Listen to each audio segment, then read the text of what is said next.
Hello friends, আমি আজকে রান্না করব রুই মাছের ভাপা।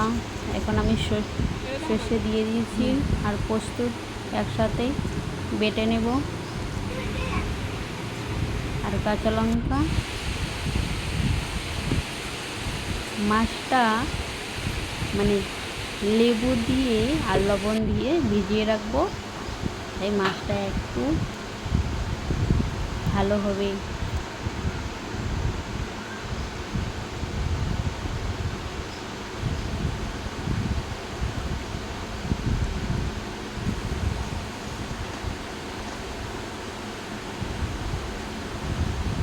মাছের ভিতরে লবণটা ঢুকে যাবে। মাছের ভাপা বানালে এরকম করে দিতে হয়।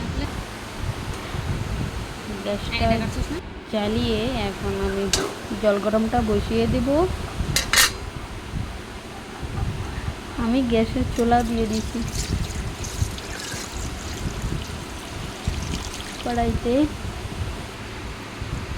মাছটা দেখছে কতটা পরিষ্কার হয়েছে, ভিতরে লবণ ঢুকে গেছে।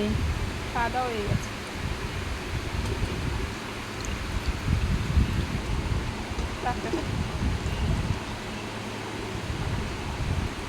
এমনি বড় হয়ে যাবে গায়ে।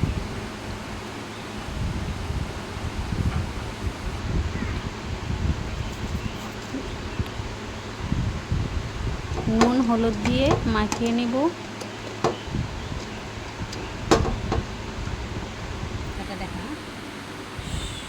সর্ষে, পোস্ত বাটা, কাঁচা লঙ্কা, এটাকে জল দিয়ে একটু মিশিয়ে নিব।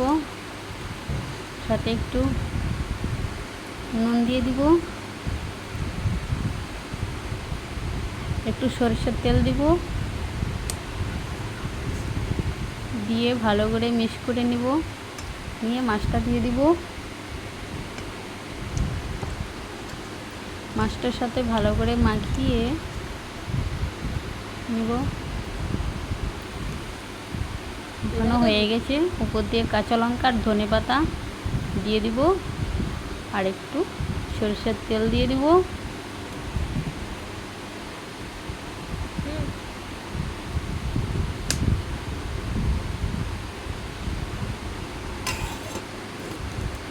ঢাকা দিয়ে এবার বসিয়ে দিব। গরম জলটা প্রায় হয়ে গেছে, এখন বসিয়ে দিব। আর একটু জল দিয়ে দিব।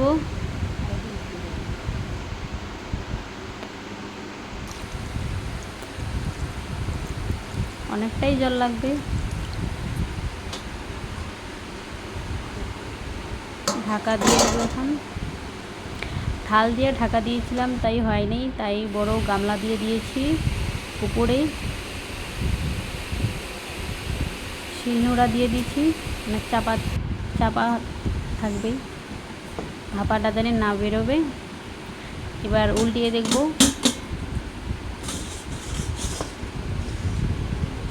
হয়ে গেছে কি নাই।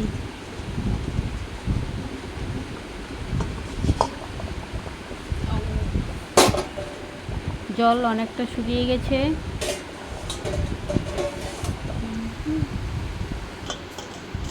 ঠান্ডা হলে খুলে দেখব।